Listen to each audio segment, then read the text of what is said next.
Lights. There was an old building where one window would open every night. Behind that window sat a woman. Emma Williams.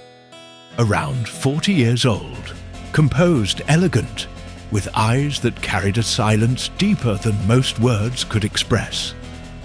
To the surface, Emma's life seemed ordinary, but the depth of her inner sorrow was anything but.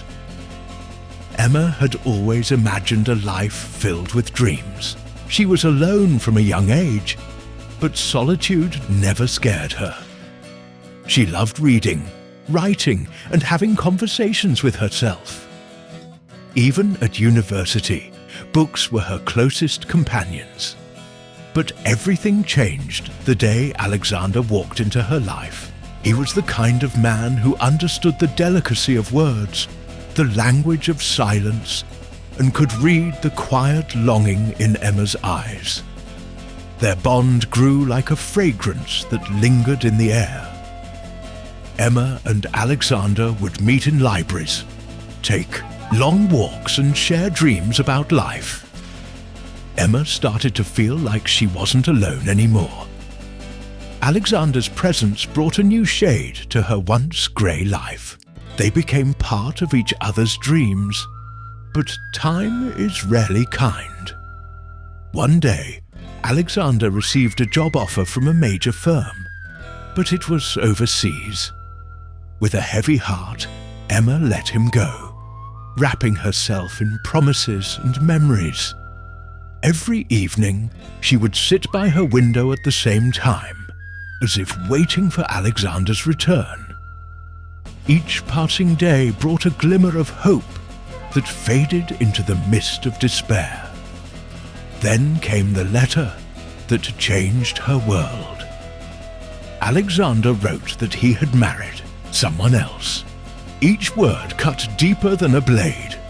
Emma read the letter, shed silent tears, and never spoke of it. She tucked the letter away in her wardrobe, the same place where her dreams now lay buried. After that, Emma was no longer the same. She went to work, returned home, made dinner, and sat quietly by the window. She avoided people, distanced herself from friends. When asked, "Why didn't you ever marry?" she would smile softly and reply, "I once wanted to. Now time doesn't." Her life had become a mirror of solitude. Every day she dressed up, for no one. Every night she dreamed, only to wake up before they could end. Her heart still beat, but not out of passion, only out of habit. Then one day, someone new entered Emma's life, Lucy, a young intern assigned under Emma at the firm. Lucy had a curious sparkle in her eyes, a carefree charm, and a soft innocence that reminded Emma of a version of herself she had long forgotten. Lucy saw a depth in Emma that she couldn't ignore. She often spoke to Emma, asked about her past, and once said, "There's a story hidden in your eyes, Emma." Emma, who had remained silent for years, slowly began to open up. She learned to smile again with Lucy, to speak, and above all, to listen. Lucy's gentle questions forced Emma to look back into the mirror of her past. One night, Emma opened the old wardrobe and pulled out the letter that had remained sealed for years. She read it again, but this time her eyes held no tears, only peace. She picked up a pen and wrote a new letter. "Alexander, you changed my world, deepened my loneliness, but I found strength in my silence. I no longer remember just to remember. I live, and I live for myself." She never sent that letter, but writing it tore down the walls inside her. Emma made a decision. She wouldn't keep her story locked away anymore. She wanted others to hear the echoes of her silence. She started a blog where she wrote her story, shared her emotions, and gave voice to countless women who had been silent for too long. Slowly, her words began to touch hearts. People connected with her writings. Some shared their own secrets, others sent prayers. Emma realized that her loneliness, her pain, her story, could become a beacon of hope for others. Her life was still quiet, but the silence was no longer empty. Her thoughts, her presence, her words, all had a new color. She still sat by the window every night, but now with a cup of tea in her hand and a new story in her heart. One day, Lucy asked, "Emma, do you still feel lonely?" Emma looked up at the sky, felt the wind against her skin, and replied softly, "No, not anymore, because I've found myself. And the day you truly find yourself, you're never alone again." Months passed. The leaves changed. The city braced itself for another London winter, and Emma's blog began gaining quiet traction among readers across the UK. People wrote in, some anonymous, others open-hearted, sharing how her honesty resonated with their deepest silences. Emma was invited to speak at a small women's writing workshop in Brighton. It was her first time travelling alone in years, and the train ride felt like a journey, not just through geography, but through her own healing. She sat by the window, as usual, but this time the view outside wasn't just passing scenery. It was a symbol of movement. At the workshop, she stood before a room full of women, some young and hopeful, others weathered by life, and told her story. She didn't romanticize her pain, nor did she pretend to be invincible. She simply spoke, honest, vulnerable, real. After her talk, a woman named Rachel approached her. She was a counselor who ran a support group for women dealing with emotional abandonment. She asked Emma if she'd be interested in running a journaling session once a week. "You don't need to teach. Just bring your story and yourself," Rachel said. Emma thought of it all night back in her Brighton hotel room. Something stirred inside her. A purpose, perhaps, or maybe a calling. By spring, Emma had become a quiet force of compassion. She led journaling circles, participated in community book readings, and slowly opened her apartment on Sunday mornings to women from all walks of life. Women who had stories to tell, but no place to speak them aloud. Lucy remained by her side, not as an intern anymore, but as a close friend. Their bond had deepened, transcending age.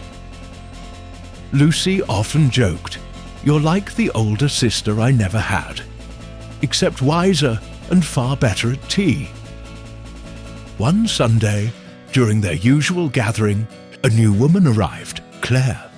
A corporate lawyer, sharp and confident, yet her eyes carried a quiet ache. After the session, she stayed back and asked Emma, "Do you ever regret not reaching out again? Not trying harder for closure?" Emma paused. "I used to, but then I realized closure isn't always about answers. Sometimes it's about peace, and peace comes when you stop asking the same question." Claire smiled faintly. That night, she sent Emma a message. "Thank you for not offering advice, just truth." Meanwhile, Emma's blog caught the attention of a small indie publisher near Edinburgh. They wanted to compile her posts, along with some new reflections, into a book titled Windows That Open. Emma hesitated, not out of fear, but reverence. Her story, now immortalized, It was a thought both terrifying and beautiful. But she agreed. The process of editing, Emma revisited her old entries. The one about the letter, the window, the tea-stained evenings. She didn't cry. She didn't flinch. She simply edited like one edits an old photograph. Gently, lovingly, knowing the moment it captured no longer needed to change, only to be honored. When the book finally launched, Emma didn't host a fancy event. Instead, she held a modest tea gathering in her apartment, inviting everyone who had ever sat by her window, literally or metaphorically. As the sun set, Lucy raised a toast to Emma, to stories, to pain turned into light. Emma smiled, truly smiled, the kind that reached the corners of her eyes. She still lived alone, still made tea for one. But now, her solitude wasn't silence. It was a garden, a place where new women walked in, bloomed and carried seeds back into their own lives. And that perhaps was the second bloom. Not of love returned, but of self rediscovered. The seasons passed with a gentle rhythm. Emma's life had transformed into a quiet lighthouse, guiding others through the fog of their own sorrows. Her book, Windows That Open, had found its place in countless homes, quietly resting on bedside, tables tucked into handbags, or dog-eared beside cups of coffee. Emma never called herself an author. To her, she was just a woman who had finally dared to speak. With her Sunday gatherings now attracting more women than her flat could hold, Emma and Lucy started renting a small sunlit community room in a nearby church hall. There, stories echoed, laughter returned, and the sound of healing was loudest in the stillness that followed every deep sigh. One crisp autumn morning, while Emma was on her way to the hall, she received a letter. Not an email, not a message, a real letter, in handwriting she hadn't seen in over a decade. It was from Alexander. He had read her book. Emma, if this letter ever finds its way into your hands, know that I read your story. I didn't realize how much of it I had written.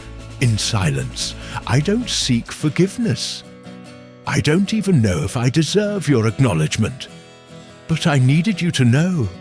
Your words changed something in me. Maybe the best parts of us were never meant to last, but they certainly weren't meant to be forgotten. I hope you found peace. Alexander. Emma sat in the cafe for a long time, the letter resting in her palm. She wasn't angry, nor tearful. She simply felt human. Time had shaped her grief into grace. There was no need to reply. His words had come not for closure, but as confirmation. Her story had reached him, and more importantly, had returned her to herself. In the months that followed, Emma expanded her sessions to include younger girls, those raised in a digital world where feelings were often filtered and cropped. She wanted them to know that real emotions didn't need editing. One girl, Mia, barely 17, once told Emma, "I feel like I'm drowning and smiling at the same time." Emma knelt in front of her, held her hand and said, "That's exactly what I felt, but even oceans have shores." Emma's voice had grown into something sacred, not loud, not demanding, but deeply grounding. She was invited to speak on radio shows, asked to contribute to mental health columns, and slowly, without chasing anything, became a respected figure in emotional well-being across the UK. But fame never changed her. Every Sunday, she still served tea, still placed fresh flowers on her table, still opened her window just as the evening light hit her walls. Then came a message. A publisher in New York wanted to translate windows that open into multiple languages. Emma hesitated, not out of fear this time, but out of disbelief. Could her little story, one born from heartbreak, really travel across oceans? Lucy encouraged her. It's not about your pain anymore, Emma. It's about how you used it. People need to know it's possible. Emma agreed. A year later, the translated editions were released. Emails from around the world flooded in. One woman in Cairo wrote, "Your silence gave me courage." Another from Tokyo shared, "I opened my window for the first time in years." Emma realized her loneliness had become a bridge. Across generations, countries, and hearts, her sorrow had evolved into something sacred. Not erased, not forgotten, but transformed. On her 50th birthday, Lucy and the others arranged a surprise celebration. The church hall was filled with letters, flowers, and framed quotes from her own writing. But the most beautiful gift came from a child. It was a drawing. A woman sitting by a window, surrounded by butterflies. When Emma asked her what it meant, the girl replied, "She used to sit alone, but now she's never alone, because the butterflies are all the people she helped." Emma felt her throat tighten, not out of sadness, but because she had never imagined her pain could take flight. That night, she returned home, opened her window, and looked up at the moon. She didn't think of Alexander, or the past, or the hurt. She simply whispered to the wind, "I made it." And in that moment, she truly had